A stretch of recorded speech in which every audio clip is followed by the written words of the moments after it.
Hello students, ये JEE mains 8 अप्रैल का question है। इलिप्स रिलेटेड और फंक्शन से भी जुड़ा हुआ क्वेश्चन है ये। ज्यादा फंक्शन में कुछ ऐसा नहीं है कि आपको कुछ टफ सा लगे। तो बोला कि फंक्शन जो है वो डिक्रीजिंग फंक्शन है, तो अब डिक्रीजिंग फंक्शन आपको पता होना चाहिए कैसा होता है। ठीक है, तो और एक और इन्फॉर्मेशन है कि इलिप्स जो है वो वाई एक्सिस पर उसका मेजर एक्सिस है। इसका ये मतलब हुआ कि आपका इलिप्स कुछ ऐसा दिखना चाहिए, देखिएगा ऐसा दिखना चाहिए, वाई एक्सिस पर मेजर एक्सिस। ठीक है, तो एक कंडीशन होता है अगर ellipse x square by a square plus y square by b square this equal to 1 हो, तो अगर ये मेजर एक्सिस वाई एक्सिस पर आए तो ऐसे कंडीशन होता है कि जो बी होगा वो ग्रेटर देन ए होगा, या ऐसा भी बोल सकते थे कि बी स्क्वायर ग्रेटर देन ए स्क्वायर होगा। ठीक है, एक ही बात है, दोनों पॉजिटिव है, स्क्वायर कर सकते हैं। तो अब ये ए स्क्वायर में बी स्क्वायर है तो ये इससे बड़ा होगा, बस यही इसमें लगाना है।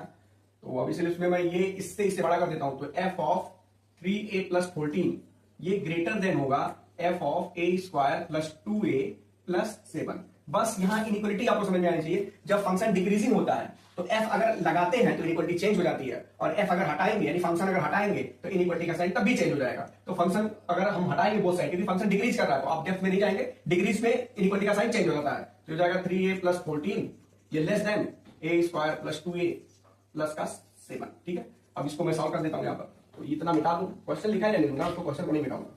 तो अब ये आ जाएगा आपके पास सिंप्लीफाई होकर कि ए स्क्वायर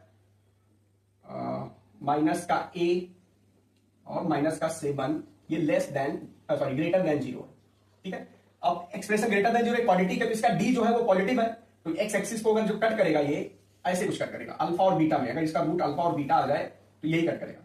अब बोला है कि ये ऑलवेज पॉजिटिव है, तो ये बोला ना एक का कौन सा वैल्यू लेना है, तो ए लेंगे तो ए तो अल्फा और बीटा है, तो अल्फा से बीटा हमें छोड़ना पड़ेगा, अल्फा से बीटा छोड़ना पड़ेगा और बाकी पॉजिटिव हो जाएगा।